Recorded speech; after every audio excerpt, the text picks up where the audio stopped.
ബഹുമാനപ്പെട്ട അധ്യക്ഷൻ TP ചെറൂപ്പ, ഉദ്ഘാടകൻ മുസ്ലിം ലീഗിൻ്റെ സംസ്ഥാന വൈസ് പ്രസിഡൻ്റ്, മാന്യ സഹപ്രവർത്തകൻ ഉമ്മർ പാണ്ഡികശാല, പരിസ്ഥിതി സമിതിയുടെ സംസ്ഥാന കോർഡിനേറ്റർ സലീം കുരുവമ്പലം, ഈ പരിപാടിയുടെ നടത്തിപ്പിന് നേതൃത്വം നൽകിയ എൻ്റെ സ്നേഹിതൻ CT റഫീഖ്, പ്രിയപ്പെട്ട അഡ്വക്കേറ്റ് കുൽസു, ഗഫൂർ മാറഞ്ചേരി, റഹ്മാൻ കയുടെ പ്രിയങ്കരായ മക്കൾ ബുഷറ, സലീം തുടങ്ങിയ വിശിഷ്ട വ്യക്തികളെ, നല്ലവരായ സഹോദരി സഹോദരന്മാരെ, ഒരു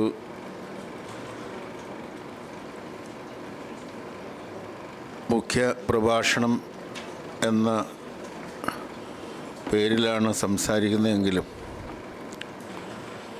പരിസ്ഥിതിയുമായി ബന്ധപ്പെട്ട കുറച്ച് കാര്യങ്ങൾ സംസാരിക്കാം എന്നാണ് ഞാൻ കരുതുന്നത്. ഞാനൊരു പരിസ്ഥിതി വിദഗ്ധനൊന്നുമല്ല. പല കാര്യങ്ങളും അറിയാൻ താല്പര്യമുള്ള ഒരാളെന്ന നിലയിൽ പരിസ്ഥിതിയുമായി ബന്ധപ്പെട്ട കുറച്ച് കാര്യങ്ങൾ ഞാനും നിങ്ങളെപ്പോലെ മനസ്സിലാക്കിയിട്ടുണ്ട്. അത് ഈ സന്ദർഭത്തിൽ പങ്കുവെക്കാം എന്നാണ് കരുതുന്നത്. റഹ്മാൻ സാഹിബിനെ ഞാൻ കണ്ടിട്ടുണ്ട്, അദ്ദേഹമായിട്ട് സംസാരിച്ചിട്ടുണ്ട്. അദ്ദേഹത്തിൻ്റെ മരണാനന്തരം ഒരു തവണയോ മറ്റോ വാഴക്കാട് ചേർന്ന ഒരു അനുസ്മരണ സമ്മേളനത്തിൽ പങ്കെടുത്തിട്ടുണ്ട്. റഹ്മാൻ സാഹിബിനെക്കുറിച്ച് ചെറൂപ്പയും ഉമ്മറും പറഞ്ഞ എല്ലാ കാര്യങ്ങളോടും പൂർണ്ണമായി നമ്മളെല്ലാവരും യോജിക്കുകയാണ്. കൂടുതൽ കാര്യങ്ങൾ അദ്ദേഹത്തെക്കുറിച്ച് അറിയുന്നവരാണ് അദ്ദേഹത്തിൻ്റെ ബന്ധുമിത്രാദികളും നാട്ടുകാരുമായ നിങ്ങളിൽ ഭൂരിപക്ഷവും. റഹ്മാൻ സാഹിബിന് വേണ്ടി നമുക്ക് എന്ത് ചെയ്യാൻ കഴിയും എന്ന വിഷയത്തെക്കുറിച്ച് ഈ സമിതി മുസ്ലിം ലീഗ് നേതൃത്വവുമായി ആലോചിച്ച് ചില നടപടികൾ സ്വീകരിക്കുമെന്ന് പറയുന്നത് വളരെ സ്വാഗതാർഹമായ കാര്യമാണ്. അതുപോലെ ഉദ്ഘാടകൻ ഉമ്മർ പാണ്ഡികശാല മുന്നോട്ട് വെച്ച ചില നിർദ്ദേശങ്ങളെയും ഞാൻ നിങ്ങളെപ്പോലെ സ്വാഗതം ചെയ്യുകയാണ്. എവിടെ നിന്നാണത് തുടങ്ങേണ്ടത്, എവിടെയാണ് അവസാനിപ്പിക്കേണ്ടത് എന്ന പരിസ്ഥിതി അത്രയും വലിയ ഒരു വിഷയമാണ്, ഒരു ചെറിയ കാര്യമല്ല. ഇസ്ലാം മത വിശ്വാസികളെ സംബന്ധിച്ച് എല്ലാവർക്കും അറിയാം, ഇസ്ലാം വളരെയേറെ പരിസ്ഥിതിയോട് ചേർന്ന് നിൽക്കുന്ന, പ്രകൃതിയോട് ചേർന്ന് നിൽക്കുന്ന വളരെ നാച്ചുറലായിട്ടുള്ളൊരു മതമായിട്ടാണ് ഇസ്ലാം അറിയപ്പെടുന്നത്. അങ്ങനെയുള്ളൊരു ജനതയെയാണ് ഇസ്ലാം വിഭാവനം ചെയ്യുന്നത്. അതുകൊണ്ട് തന്നെ പരിശുദ്ധ ഖുർആനിലും നബിയുടെ വാക്യങ്ങളിലും ധാരാളമായി പരിസ്ഥിതി സംബന്ധമായ വിഷയങ്ങൾ കാണാൻ കഴിയും.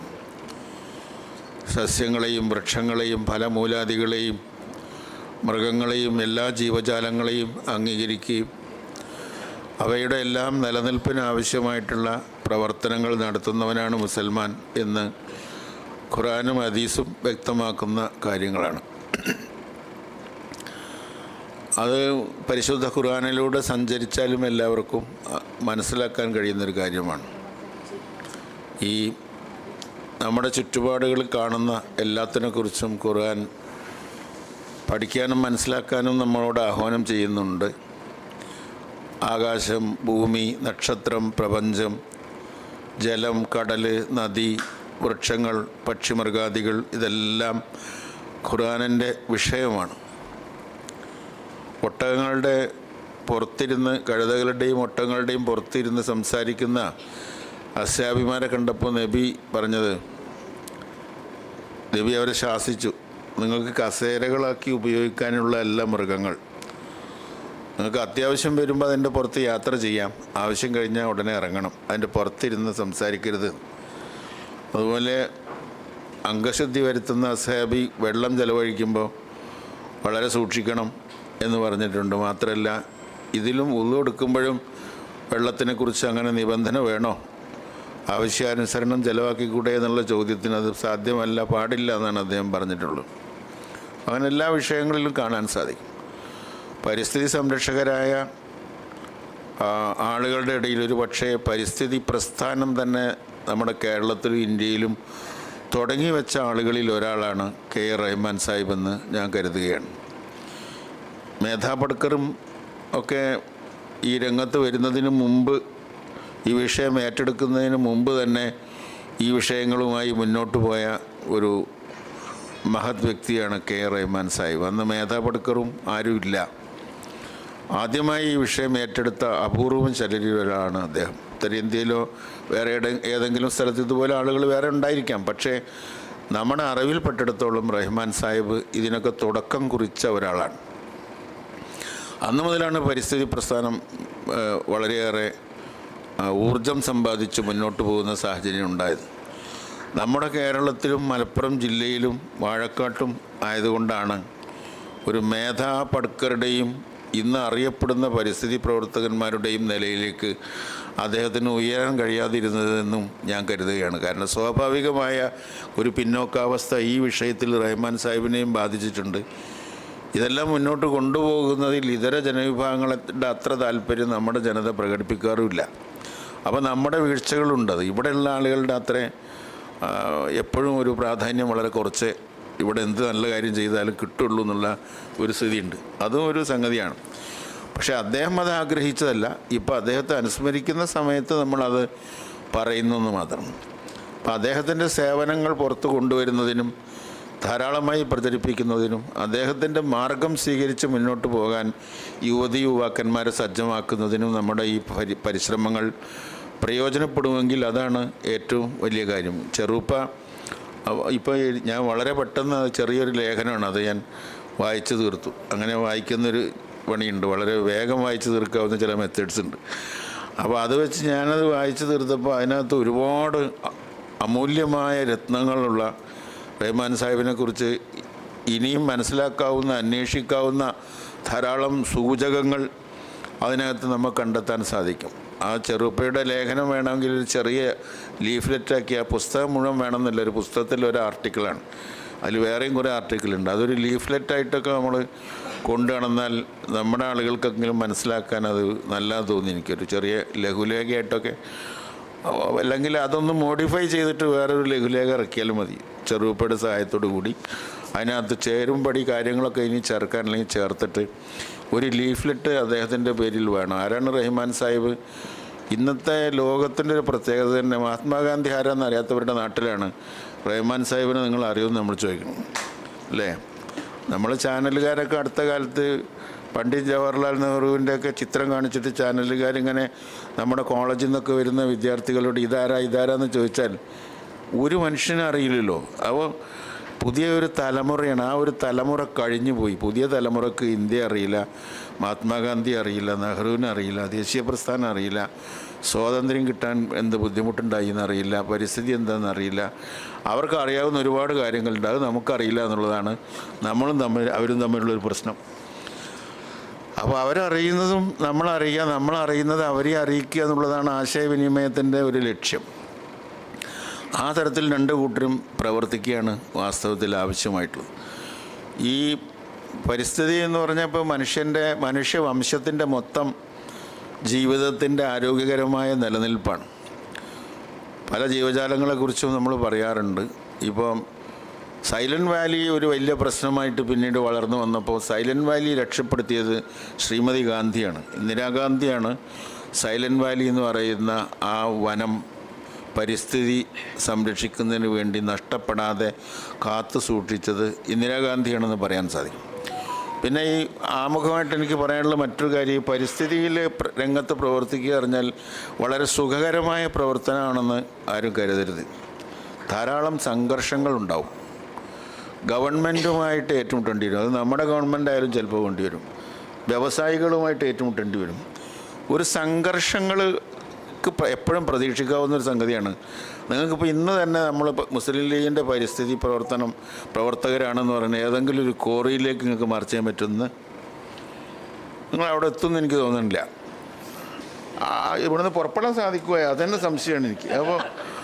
അപ്പോൾ എന്താണ് പരിസ്ഥിതി എന്ന് വരുമ്പോൾ നമ്മുടെ ചുറ്റുപാടുള്ള ജലം, മണ്ണ്, ഖനനം, കോറി, ചെങ്കല്ല്, കരിങ്കല്ല്, ആ വിഷയത്തിൽ ഒന്ന് പ്രവേശിച്ച് നോക്ക്, വിവരം അറിയും. അപ്പോൾ അതുകൊണ്ട് ഞാൻ പറഞ്ഞു, നമുക്ക് ഒരു സെമിനാർ നടത്തുന്നതിനും ആരും ഇതുണ്ടാവില്ല. ഈ കോറി ഉടമസ്ഥൻ തന്നെ വേണമെങ്കിൽ സെമിനാർ ഉദ്ഘാടനം ചെയ്തു തരും, അതിനൊന്നൊരു പ്രശ്നമില്ല. അതിന് ചിലവും തരും. റഹ്മാൻ സാഹിബിന് വീട് വെച്ച് കൊടുക്കാമെന്ന് പറഞ്ഞ മാതിരി ശ്രമിച്ചു തരും. പക്ഷേ വളരെ വളരെ ഗുരുതരമായ പ്രത്യാഘാതങ്ങളുള്ള, മര്യാദക്ക് പരിസ്ഥിതി സംരക്ഷിക്കാൻ ഇറങ്ങി പുറപ്പെടുകയാണെങ്കിൽ അതിൻ്റെ അനന്തര പ്രത്യാഘാതങ്ങളും അനുഭവിക്കാൻ തയ്യാറുള്ളവർക്ക് മാത്രമേ ഇതിലിറങ്ങാൻ സാധിക്കുള്ളൂ. ധാരാളം പ്രശ്നങ്ങൾ എല്ലാവർക്കും അത് വന്നിട്ടുണ്ട്.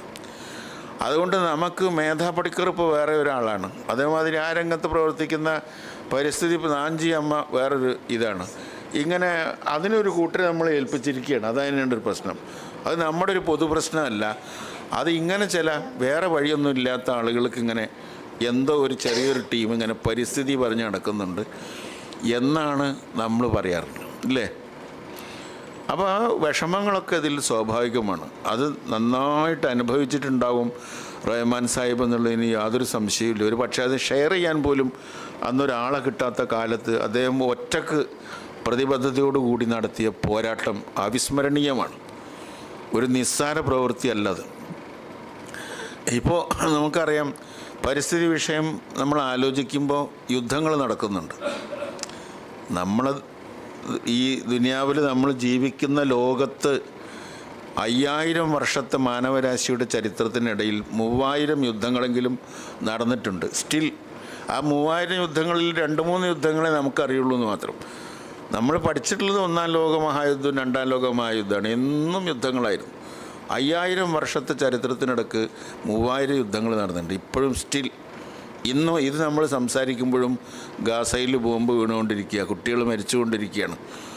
അതുപോലെ കടലിൽ സംഘടന നടന്നുകൊണ്ടിരിക്കുകയാണ്. ഇതൊക്കെ ഒരു ഭാഗത്ത് നടക്കുന്നു. ഉക്രൈനിലെ യുദ്ധം, ഈ യുദ്ധം വന്നപ്പോൾ തൽക്കാലം നമ്മൾ അതിനെക്കുറിച്ച് ബോധമില്ല എന്ന് മാത്രം. അപ്പോൾ ഉക്രൈനിൽ നടക്കുന്നു, ഇതുപോലെ പല പ്രശ്നങ്ങൾ നടക്കുന്നു. ഈ യുദ്ധം എന്ന് പറഞ്ഞാൽ എന്താ? ശാസ്ത്രത്തിൻ്റെ വികാസമാണ്. നമ്മൾ ശാസ്ത്രത്തിന് എതിരല്ല, വികസനത്തിന് എതിരല്ല, ശാസ്ത്രത്തിന് എതിരല്ല. ശാസ്ത്രം ആണ് ഈ നല്ല നല്ല സാധനങ്ങളൊക്കെ നമുക്ക് കണ്ടുപിടിച്ച് തന്നത്. ശാസ്ത്രമാണ് ഈ ആയുധങ്ങളൊക്കെ ഉണ്ടാക്കി തന്നത്. ആ ആയുധങ്ങളും technology, information technology, biotechnology, nano technology, communication technology, ഇങ്ങനെയുള്ള ടെക്നോളജികളൊക്കെ, സാങ്കേതിക വിദ്യകളും ശാസ്ത്രവും ഒക്കെ വളർന്നു വന്നപ്പോൾ ആ സാങ്കേതിക വിദ്യകളെ മനുഷ്യവംശത്തിന് എതിരായിട്ടാണ് ഉപയോഗിക്കുന്നത്. ഓരോ യുദ്ധങ്ങളും ഉണ്ടാക്കുന്ന പരിസ്ഥിതി നാശം ചില്ലറയല്ലല്ലോ. ഭയങ്കരമായിട്ടുള്ള പരിസ്ഥിതി നാശം ഉണ്ടായിക്കൊണ്ടിരിക്കില്ലേ ഓരോ യുദ്ധങ്ങളിലും. അപ്പോൾ യുദ്ധങ്ങൾ അതൊക്കെ ആരാ നടത്തുന്നത്? അതൊക്കെ നടത്തുന്നത് പ്രധാനമായിട്ടും സാമ്രാജ്യത്വ ശക്തികളാണ്. അവരുടെ ഏറ്റവും പ്രധാനപ്പെട്ട വ്യവസായം ആയുധ നിർമ്മാണവും അതിൻ്റെ കച്ചവടവും അതിൽ നിന്ന് ലാഭം ഉണ്ടാക്കലുമാണ്. ആയുധങ്ങൾ നിർമ്മിച്ചുകൊണ്ടിരിക്കുകയല്ലേ. Ballistic missile, harpoon missile, MSX missile, anti ballistic missile, submarines, മുങ്ങിക്കപ്പലുകൾ, വാർ ഹെഡഡ് വെപ്പൺസ്, ഇങ്ങനെയുള്ള പല വിധത്തിലുള്ള മിസൈലുകളും ആയുധ കൂമ്പാരങ്ങളും സദാ നിർമ്മിച്ചു കൊണ്ടിരിക്കുന്ന ഫാക്ടറി ഉടമസ്ഥന്മാർക്കും അവർക്ക് വേണ്ടി നിലകൊള്ളുന്ന ഗവൺമെൻറ്റുകളുള്ളൊരു ലോകത്ത് നിരന്തരമായ യുദ്ധം പ്രതീക്ഷിക്കാവുന്നതാണ്. ഈ യുദ്ധങ്ങളെല്ലാ പരിസ്ഥിതിയെയും തകർക്കുന്നതാണ്. മനുഷ്യവംശത്തിൻ്റെ നാശത്തിലേക്ക് അവനെ അതിവേഗം കൊണ്ടുപോകുന്ന ഒന്നാണ് ഈ യുദ്ധങ്ങൾ. അതുകൊണ്ട് ഐക്യരാഷ്ട്രസഭ ഈ വിഷയത്തിൽ ഇതിനു മുമ്പ് തന്നെ വളരെ ജാഗ്രതാപൂർവമായിട്ടുള്ള ചില പ്രവർത്തനങ്ങൾ ഐക്യരാഷ്ട്രസഭ പണ്ട് നടത്തിയിട്ടുണ്ട്. ഐക്യരാഷ്ട്രസഭ ബ്രണ്ട്ലാൻഡ് കമ്മീഷൻ എന്ന് പറഞ്ഞൊരു കമ്മീഷനെ അപ്പോയിൻ്റ് ചെയ്തിരുന്നു വർഷങ്ങൾക്ക് മുമ്പ്. 1983 ആ കമ്മീഷനെ അപ്പോയിൻ്റ് ചെയ്ത് 1987 ആ കമ്മീഷൻ റിപ്പോർട്ട് അവതരിപ്പിച്ചു. ഈ ബ്രണ്ട്ലാൻഡ് എന്ന് പറയുന്ന ആൾ നോർവേയിലെ പ്രൈം മിനിസ്റ്ററായിരുന്നു. അതിന് ശേഷമാണ് അദ്ദേഹം ഈ കമ്മീഷൻ്റെ ചെയർമാനായത്. അതിൻ്റെ വൈസ് ചെയർമാൻ മൻസൂർ ഖാലിദ് എന്ന് പറഞ്ഞ സുഡാൻകാരനായിട്ടുള്ള ഒരാളായിരുന്നു. അവരുടെ നേതൃത്വത്തിൽ ഒരു കമ്മിറ്റി ഐക്യരാഷ്ട്രസഭ നിയോഗിച്ചിട്ട് ആ കമ്മിറ്റിയാണ് ലോകത്ത് പരിസ്ഥിതിയെക്കുറിച്ച് ഏറ്റവും നന്നായി പഠിച്ചിട്ടുള്ള, ഇന്നേ വരെ നിയോഗിക്കപ്പെട്ടതിൽ ഏറ്റവും നല്ല റിപ്പോർട്ട് സമർപ്പിച്ചിട്ടുള്ള ഒരു കമ്മിറ്റി എന്ന് പറഞ്ഞാൽ ആ കമ്മിറ്റിയാണ്. അത് വേൾഡ് കമ്മീഷൻ ഫോർ എൻവയോൺമെൻ്റൽ ഡെവലപ്മെൻറ്റ് എന്ന് പറയുന്ന പരിസ്ഥിതി സംരക്ഷണത്തിന് വേണ്ടിയുള്ളൊരു കമ്മിറ്റിയാണ്. ആ കമ്മിറ്റി 4 വർഷത്തിനിടയിൽ 900 ദിവസങ്ങൾ യോഗം ചേർന്ന് അവർ കോമൺ ഫ്യൂച്ചർ, നമ്മുടെ പൊതുവായിട്ടുള്ള മനുഷ്യവംശത്തിൻ്റെ ഭാവിക്ക് ആവശ്യമായിട്ടുള്ള ചില നിർദ്ദേശങ്ങൾ സമർപ്പിച്ചു. അങ്ങനെയാണ് നമ്മളിപ്പോൾ പഞ്ചായത്തുകളിലൊക്കെ പറയുന്ന ഈ സുസ്ഥിര വികസനം എന്ന് പറഞ്ഞ സാധനം നമ്മൾ കൈയിടയിലേക്ക് വന്നത് ആ കമ്മീഷൻ്റെ നിർദ്ദേശപ്രകാരമാണ്. സസ്റ്റൈനബിൾ ഡെവലപ്മെൻറ്റ് എന്ന് ഇംഗ്ലീഷിൽ പറയും. സുസ്ഥിര വികസനം നമ്മുടെ തദ്ദേശ സ്ഥാപനങ്ങളിൽ എല്ലാവർക്കും അറിയാം. പക്ഷെ what you mean by sustainable development? അവർ പരിസ്ഥിതി വിഷയങ്ങൾക്കൊരു പരിഹാരം എന്നുള്ള നിലക്ക് നിർദ്ദേശിച്ച 3 കാര്യങ്ങളാണ്. സസ്റ്റൈനബിൾ ഡെവലപ്മെൻറ്റ് എന്ന് പറഞ്ഞാൽ 1 economic development, 2 environmental protection, 3 social equality. ഇത് 3ആണ്. ഒന്നാമത്തെ കാര്യം എക്കണോമിക് ഡെവലപ്മെൻറ്റ്, സാമ്പത്തികമായ വളർച്ച. രണ്ടാമത്തെ കാര്യം എൻവയോൺമെൻറ്റൽ പ്രൊട്ടക്ഷൻ. മൂന്നാമത്തെ കാര്യം പിന്നെ സോഷ്യൽ ഈക്വാലിറ്റി, സാമൂഹ്യമായ നീതി അല്ലെങ്കിൽ സമത്വം. ഇത് 3ഉം ഒരേ സമയം ഉണ്ടാകണം എന്നാണ്. പക്ഷേ ലോകം ഇപ്പോൾ ആ എക്കണോമിക് ഡെവലപ്മെൻ്റ് അല്ലാതെ മറ്റു കാര്യങ്ങളിലൊക്കെ ശ്രദ്ധ വളരെ കുറവാണെന്നർത്ഥം. അപ്പോൾ സുസ്ഥിര വികസനമാകാൻ ആവശ്യമായിട്ടുള്ള പരിസ്ഥിതി സംരക്ഷണവും സാമൂഹ്യമായ നീതി അല്ലെങ്കിൽ സാമൂഹ്യമായ സമത്വം ഇപ്പോഴും അംഗീകരിക്കപ്പെടാതെ പോകുന്നു എന്നാണ് ഏറ്റവും പ്രധാനപ്പെട്ട ഒരു പ്രശ്നമായിട്ടുള്ളത്. അതിന് പല കാരണങ്ങൾ ഈ പിന്നെ പരിസ്ഥിതി നാശമായിക്കൊണ്ടിരിക്കുന്ന നമ്മൾ ഭയപ്പെടേണ്ടുന്ന ധാരാളം വിഷയങ്ങൾ പറഞ്ഞിട്ടുണ്ട്. സസ്റ്റൈനബിൾ ഡെവലപ്മെൻറ്റിനെ ഐക്യരാഷ്ട്രസഭയുടെ ഈ കമ്മിറ്റി ഡിഫൈൻ ചെയ്തിട്ടുള്ളത് sustainable development is the development which meets the need of the present without compromising the ability of the future generations to meet their own needs. ഭാവി തലമുറകളുടെ സ്വന്തമായ ആവശ്യങ്ങളെ നേടിയെടുക്കുന്നതിൽ നിന്ന് അവരെ തടയാതെ ഇപ്പോഴത്തെ വികസനത്തിന് വേണ്ടിയുള്ള പ്രവർത്തനത്തെയാണ് സസ്റ്റൈനബിൾ ഡെവലപ്മെൻറ്റ് എന്ന് പറയുന്നതാണ് അന്ന് ഇതിനെ അവർ വ്യാഖ്യാനിച്ചിട്ടുള്ളത്.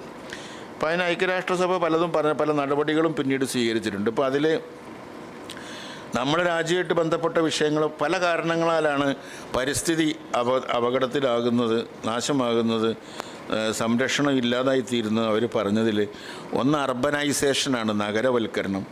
2 ഇൻഡസ്ട്രിയലൈസേഷൻ, വ്യവസായവൽക്കരണം. 3 ഉപഭോക്തൃ സ്വഭാവം ഉണ്ടല്ലോ, കൺസ്യൂമറിസം. 4 ഗ്രൗണ്ട് വാട്ടർ എക്സ്പ്ലോറേഷൻ, ഈ ഭൂമിയുടെ ആഴങ്ങളിൽ നിന്ന് വെള്ളമെടുക്കൽ. ഇതിൽ നമ്മൾ ആ ഒരു സാഹചര്യത്തിൽ കേരളത്തിനെ കുറിച്ച് ആലോചിച്ചാൽ ലോകത്തിൽ ഏറ്റവും കൂടുതൽ കിണറുള്ള പ്രദേശം കേരളമാണ്. 46 ലക്ഷം കിണർ കേരളത്തിലുണ്ട്. ഒരു രാജ്യത്തും ഇതുപോലെ കിണറില്ലത്രേ, അതിൽ ട്യൂബ് വെൽ ഉൾപ്പെടെ. അപ്പോൾ അത് ഗ്രൗണ്ട് വാട്ടർ എക്സ്പ്ലോറേഷൻ, അതിൽ ട്യൂബ് വെല്ല് വരും. പിന്നെ ഫെർട്ടിലൈസർ, ഇപ്പോൾ ഈ പറഞ്ഞ മാതിരിയുള്ള വളങ്ങൾ ഉപയോഗിക്കുന്നത്. സലൈനിറ്റി ഇൻട്രൂഷൻ എന്ന് വെച്ചാൽ ഉപ്പുവെള്ളം കയറൽ, അത് അതിൽ വരുന്നതാണ്. പിന്നെ സോയിൽ മണ്ണൊലിപ്പ്.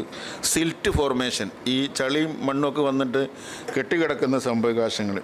പിന്നെ ഡൊമസ്റ്റിക് വേസ്റ്റ്, ഗ്രഹങ്ങളിൽ നിന്നുള്ള വേസ്റ്റ്. അതുപോലെ ഇൻഡസ്ട്രിയുടെ എഫ്ലുവൻസ്. അതിലിപ്പോൾ ആ ഒരു വിഷയത്തിലാണ് റഹ്മാൻ സാഹിബ് ഇടപെട്ടത്. ഇൻഡസ്ട്രിയലായിട്ടുള്ള എഫ്ലുവൻസ് വരികയാണ്. ആ ഫാക്ടറിയിൽ ഒരു ഉൽപ്പന്നം ഉണ്ടാക്കുമ്പോൾ അതിൻ്റെ വേസ്റ്റായിട്ട് വരുന്ന ടോക്സിക് ആയിട്ടുള്ള പദാർത്ഥങ്ങൾ പുഴയിൽ വിടുന്നു എന്നുള്ളതാണ്. അതാണ് ഒരു പ്രശ്നമായിട്ട് പറയുന്നത്. അതിപ്പോൾ 40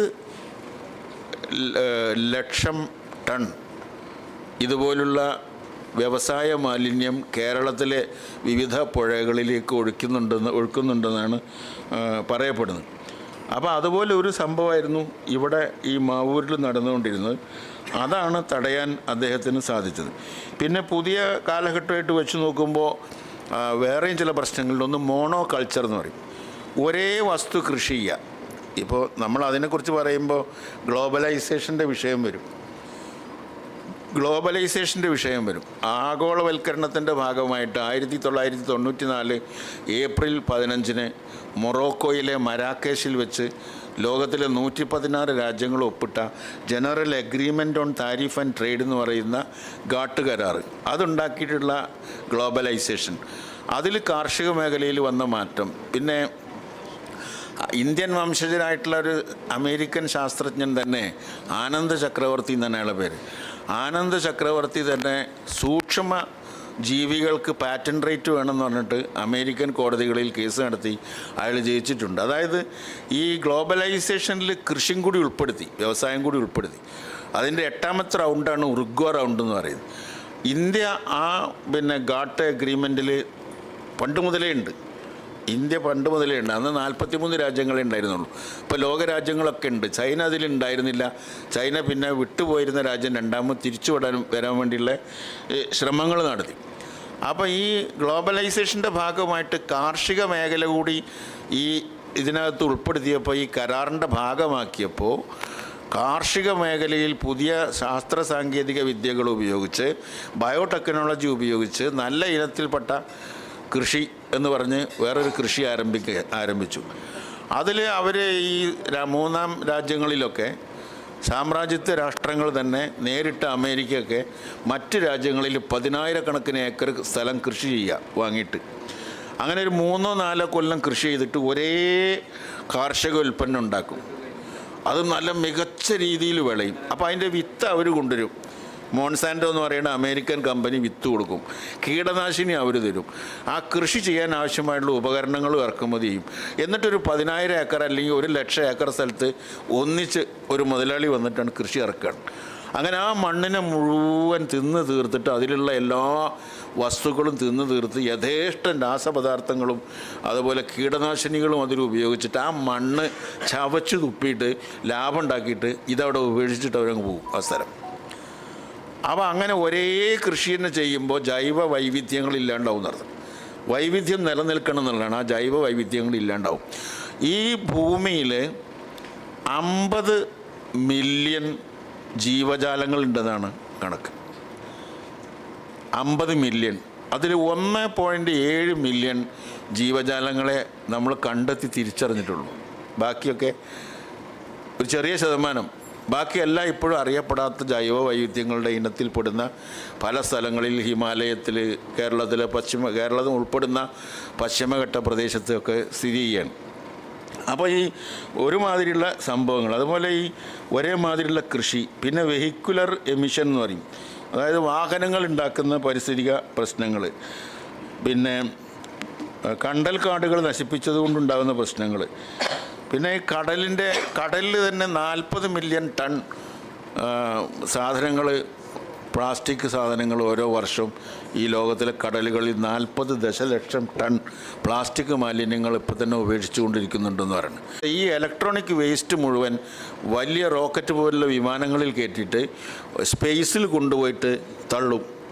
അപ്പോൾ സ്പേസിൽ തള്ളിയിട്ട് നമ്മുടെ ഈ ഭൂമിയുടെ ചുറ്റും വലിയ മലകളെപ്പോലെ ഈ വേസ്റ്റ് കിടന്ന് തിരിഞ്ഞുകൊണ്ടിരിക്കുകയാണ്.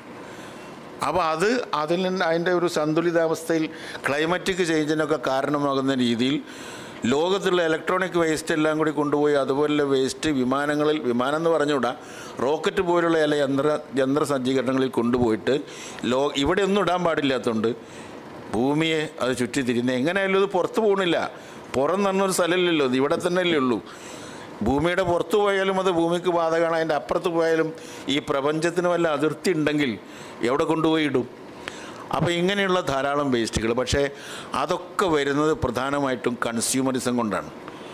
നിങ്ങളും ഞാനും വാങ്ങിക്കൂട്ടുന്ന സാധനങ്ങൾ, നമ്മുടെ ദുരാഗ്രഹം, നമ്മുടെ ആർത്തി, എണ്ണമറ്റ സാധനങ്ങൾ. ഇത് കഴിഞ്ഞാൽ കോഴിക്കോട് നിന്ന് പർച്ചേസ് കഴിഞ്ഞിട്ട് പോകാനും കൂടിയാണ് ചിലർ വന്നിട്ടുള്ളത്. എന്തെങ്കിലും സാധനങ്ങൾ കുറച്ചും കൂടി സാധനങ്ങൾ ഇവിടുന്ന് വാങ്ങിക്കൊണ്ടുപോയിട്ട്, അപ്പം നമ്മൾ ഈ വേസ്റ്റ് പ്ലാസ്റ്റിക് എന്നൊക്കെ പറഞ്ഞാൽ ഇത് നമ്മൾ തന്നെയാണ് ഉണ്ടാക്കുന്നത്. വേറെ പുറത്തുനിന്ന് ഒരാൾ വരാനില്ല. നമ്മൾ തന്നെയാണ് ഈ സംഗതികൾ ചെയ്തുകൊണ്ടിരിക്കുന്നത്.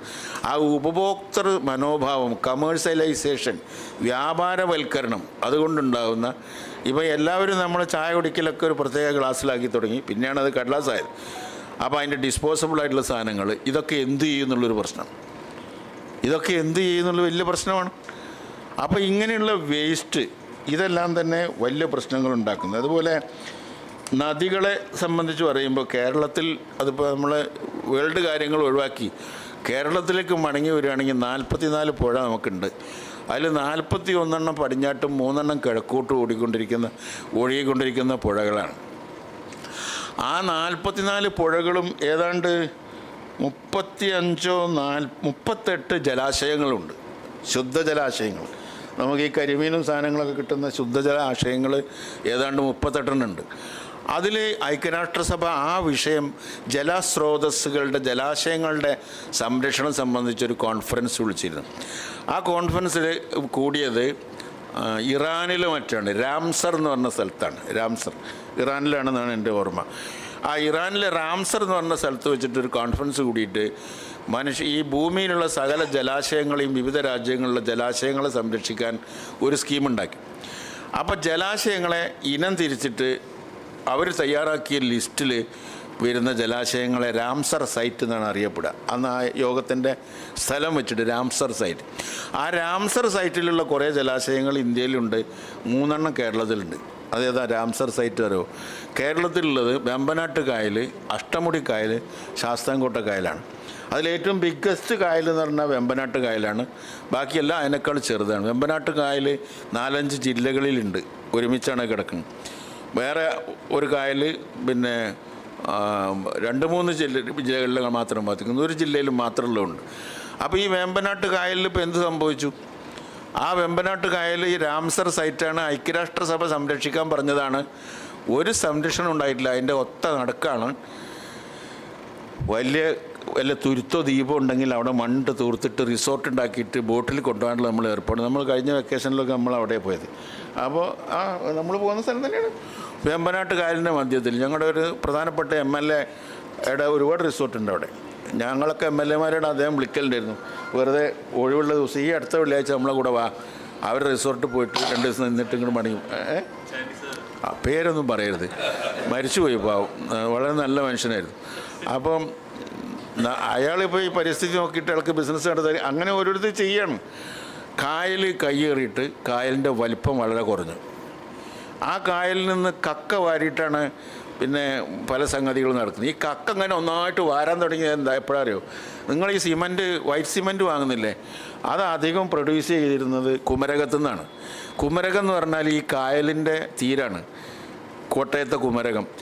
ആ കായലിലുള്ള സകല കക്കയും വാരാൻ വേണ്ടിയുള്ള സാധനങ്ങളുണ്ടല്ലോ, യന്ത്രങ്ങൾ, എന്താ പറയുക, ഒരു സാധനങ്ങൾ മണ്ണ് വാരുന്ന സാധനം ഉണ്ടല്ലോ, ആ സാധനത്തിൽ പോയിട്ട് ഇത് മുഴുവൻ വാരുകയാണ്. കടലിൻ്റെ അടി മുഴുവൻ വാരുകയാണ്. കക്കയും ജീവജാലങ്ങളും ജൈവ വൈവിധ്യങ്ങളൊക്കെ വാരിയെടുത്തിട്ട് കക്ക മാത്രം എടുത്തിട്ട് മറ്റ് ജീവജാലങ്ങളൊക്കെ ഒഴിവാക്കിയിട്ട് ആ കക്ക പൊടിച്ചിട്ട് അതിൽ നിന്നാണ് നമുക്ക് ഈ വൈറ്റ് സിമൻറ്റ്, അതാണ് നമ്മൾ ഈ വെള്ളമൊലിച്ചിട്ടുള്ള സാധനങ്ങൾ, ഇതൊക്കെ അതാണ്. അപ്പോൾ ആ ജൈവ വൈവിധ്യങ്ങളൊക്കെ നശിച്ചു പോവുകയാണ്. കക്ക വാരി തുടങ്ങിയതിന് ശേഷം വലിയ പ്രശ്നമായി. അതുകൊണ്ടാണ് നിങ്ങൾ ആലപ്പുഴ വഴി പോകുമ്പോഴും കോട്ടയം പോകുമ്പോഴൊക്കെ ഇഷ്ടം പോലെ കക്ക ഇറച്ചി കിട്ടുന്നത്. ഈ കക്ക പണ്ടൊക്കെ കോഴിക്കോട്ടങ്ങാടിയിലും മാങ്കാവിലും ആ കല്ലായി പുഴയിലൂടെ ഒരു തോണിയിൽ എരുന്ത് എന്ന് പറഞ്ഞ് ഇങ്ങനെ നടന്നിരുന്ന ആൾക്കാരുണ്ട്. ഇപ്പോൾ ചില്ലറ എരുന്തല്ല, ഹിമാലയം പോലെ എരുന്തുണ്ട്. കാരണം ഇത് മുഴുവൻ കടൽ വാരിയെടുക്കണം. അപ്പോൾ ആ കടലിൻ്റെ അടിത്തട്ട് മുഴുവൻ നാശമായി. അവിടെയുള്ള പ്രസവിച്ച് കിടക്കുന്ന ജീവജാലങ്ങളുണ്ടാവും. മത്സ്യമൊക്കെ അവിടെ മുട്ടയിടുന്നവരും അവിടെ നിന്ന് ഇണ ചേരുന്നവരും അവിടെ കല്യാണം നടത്തുന്നവരും അവരെ ഏർപ്പാടൊക്കെ അവിടെയാണ്. ആ സാധനം മുഴുവൻ ഒന്നിച്ച് നമ്മൾ വാരിയിട്ട് ഈ ഫാക്ടറി കൊണ്ടുപോയിട്ട് പ്ലാസ്റ്റിക്കിൻ്റെ ഉറയിൽ വൈറ്റ് സിമൻ്റാക്കി നമ്മൾ ചുമരം കൊടുത്ത് തേക്കാണ്. അപ്പോൾ ആ കുമരകത്തെ ഈ വൈറ്റ് സിമൻറ്റ് ഉണ്ടാക്കുന്ന ഫാക്ടറി കൊണ്ട് കക്ക വാരുക എന്നുള്ളത് ഗംഭീര പരിപാടിയായി, കുറേ ആളുകൾക്ക് ജോലിയായി, അങ്ങനെയുള്ള പ്രശ്നങ്ങൾ. അപ്പോൾ ആ വെമ്പനാട്ട് കായൽ മലിനമായി. കുട്ടനാട് പാടശേഖരങ്ങളിൽ ഉപയോഗിക്കുന്ന ഈ കീടനാശിനികൾ പലതും മഴവെള്ളത്തിൽ ഒലിച്ചിട്ട് ഈ വെമ്പനാട്ട് കായലിൽ വന്ന് ചേരുന്നുണ്ട്. അപ്പോൾ കായലിൻ്റെ വിസ്തീർണം കുറഞ്ഞു, കായലിൻ്റെ അടിത്തട്ട് മലിനമായി, കായലിൽ വെള്ളം കോടി ഘനമീറ്റർ വെള്ളം, അതിൽ 1,80,600 കോടി മാത്രമാണ് ഉപയോഗിക്കാൻ വേണ്ടി നമുക്ക് കിട്ടുന്നത്. മറ്റ് വരുന്ന വഴി തന്നെ ഒഴുകി പോവുകയാണ്. ഇങ്ങനെയുള്ള പ്രശ്നങ്ങളുണ്ട്. അപ്പോൾ ഇതിൽ പിന്നെ നമ്മുടെ കേരളത്തെയൊക്കെ ബാധിക്കുന്നൊരു പ്രധാനപ്പെട്ട പ്രശ്നമായിരുന്നു പശ്ചിമഘട്ട സംരക്ഷണം. മാധവ് ഗാഡ്ഗിലിനെ കമ്മീഷനായിട്ട് ജയറാം രമേശാണ് നിയമിച്ചത്. മാധവ് ഗാഡ്ഗിലിൻ്റെ 522 പേജുള്ള ഈ പശ്ചിമഘട്ട സംരക്ഷണ പദ്ധതി, അദ്ദേഹത്തിൻ്റെ റിപ്പോർട്ട്. മാധവ് ഗാഡ്ഗിൽ നല്ല പരിസ്ഥിതി പ്രവർത്തകനാണ്, നല്ല നോളജുള്ള ആളാണ്, അപാര അറിവുകളുള്ളൊരു ശാസ്ത്രജ്ഞനാണ് മാധവ് ഗാഡ്ഗിൽ. അദ്ദേഹത്തിനാണ് വെച്ചത്. വേറെ യാതൊരു താല്പര്യങ്ങളും ഇല്ലാത്ത ആളാണ്. എല്ലാ കൊണ്ടും വളരെ ഫിറ്റായിട്ടുള്ള ഒരാളെയാണ് ജയറാം രമേശ് എന്ന് കോൺഗ്രസ് ഗവൺമെൻറ്റിൻ്റെ കാലത്ത് ഇയാൾ അപ്പോയിൻ്റ് ചെയ്തു. അദ്ദേഹം 522 പേജുള്ള റിപ്പോർട്ട് സമർപ്പിച്ചു. ആ റിപ്പോർട്ടിൽ അയാൾ പശ്ചിമഘട്ടത്തിൻ്റെ സംരക്ഷണത്തെക്കുറിച്ചാണ് ആ റിപ്പോർട്ട്. അതിനുവേണ്ടിയാണ് അദ്ദേഹത്തെ അപ്പോയിൻ്റ് ചെയ്തത്. പശ്ചിമഘട്ടം എന്ന് പറയുന്ന ഈ മല, ഈ പർവ്വതം 6 സംസ്ഥാനങ്ങളിലൂടെ കടന്നു പോകുന്നുണ്ട്. കേരളം ഉൾപ്പെടെ 6 സംസ്ഥാനങ്ങളിലൂടെ കടന്നു പോകുന്നുണ്ട്. 1600 കിലോമീറ്റർ നീളമുണ്ട്. ഇത് മാത്രമല്ല പശ്ചിമഘട്ടം, 6 സംസ്ഥാനങ്ങളിലൂടെ കടന്നു പോകുന്നുണ്ട്. 1600 കിലോമീറ്റർ നീളമുള്ള ഒരു വലിയ പർവ്വതനിരയാണ് പശ്ചിമഘട്ടം എന്ന് പറയുന്നത്. ആ പശ്ചിമഘട്ടത്തിൽ പശ്ചിമഘട്ടത്തിൻ്റെ സംരക്ഷണം ഇദ്ദേഹം ശുപാർശ ചെയ്തത് സോൺ 1, സോൺ 2, സോൺ 3 എന്ന് പറഞ്ഞിട്ട് പ്രത്യേക പരിസ്ഥിതി വിലോല മേഖലകളെ അദ്ദേഹം വേർതിരിച്ചു. അതിൽ സോൺ 1, സോൺ 2, 134 പരിസ്ഥിതി സംരക്ഷണ വിലോല പ്രദേശങ്ങളാണ് അദ്ദേഹം ഇനം തിരിച്ച് പറഞ്ഞത്.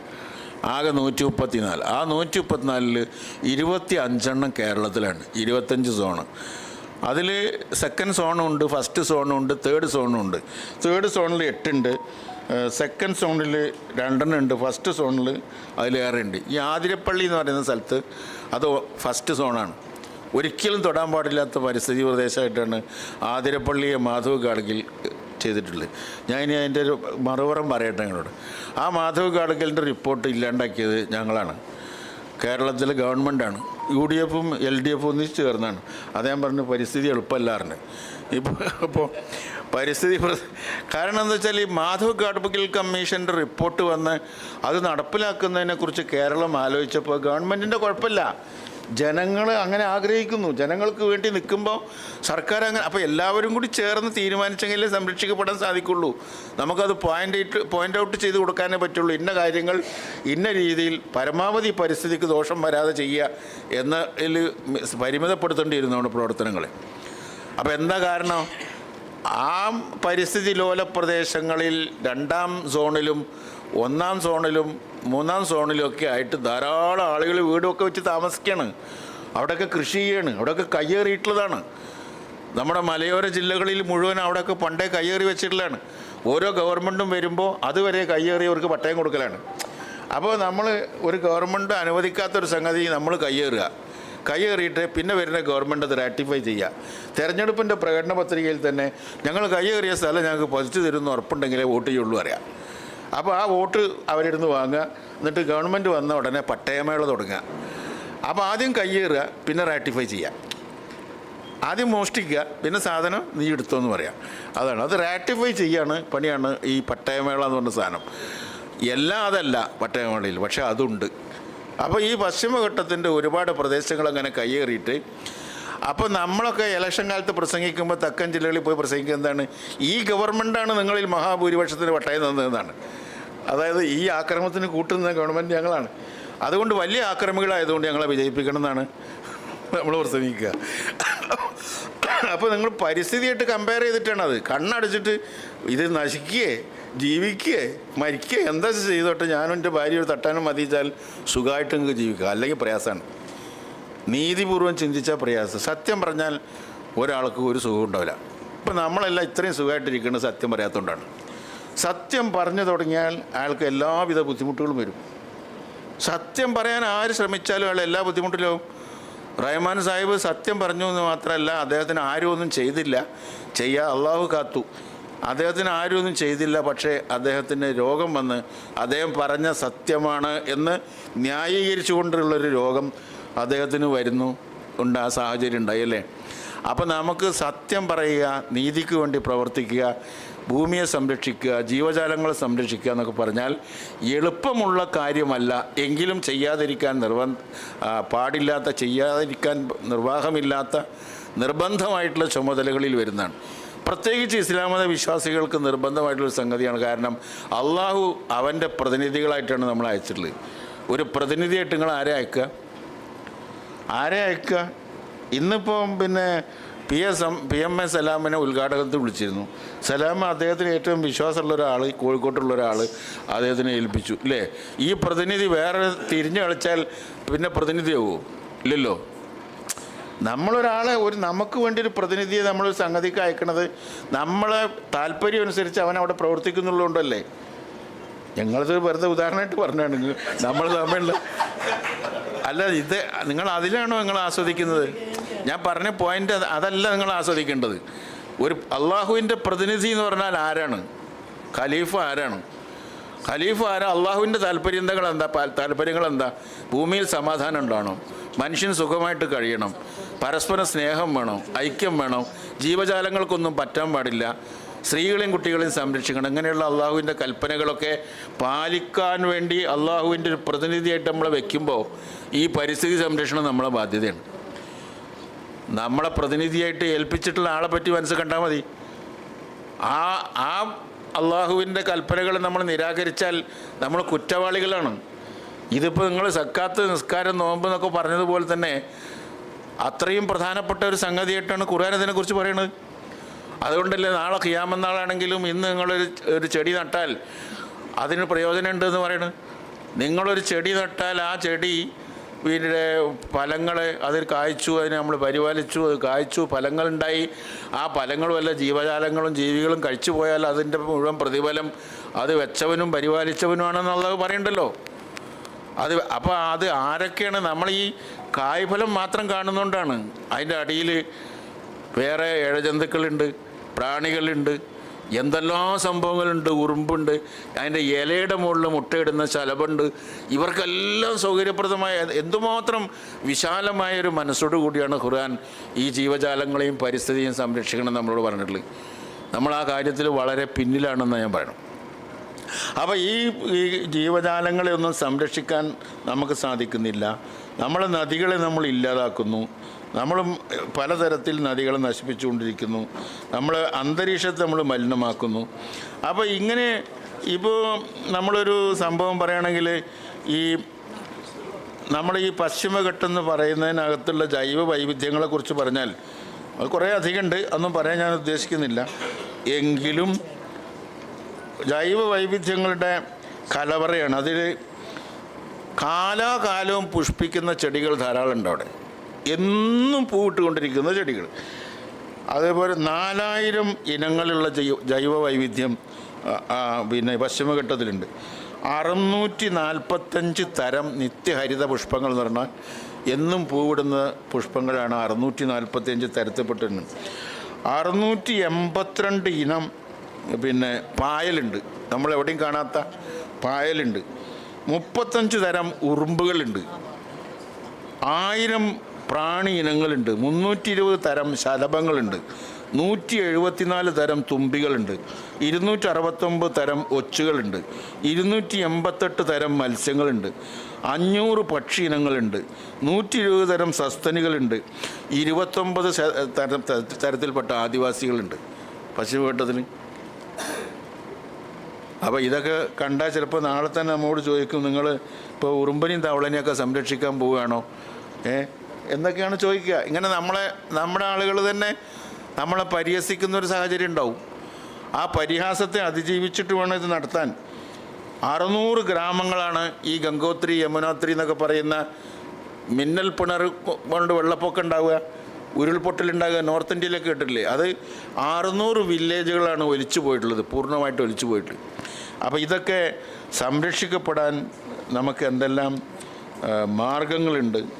ഇതിനെക്കുറിച്ച് ഇപ്പോൾ പ്രായോഗികമായിട്ട് ചിലത് ചെയ്യാൻ നമുക്ക് സാധിക്കണം. ഞാൻ പറഞ്ഞ ഒരുപാട് കാര്യങ്ങളൊന്നും നമുക്ക് ഏറ്റെടുക്കാൻ കഴിയില്ല.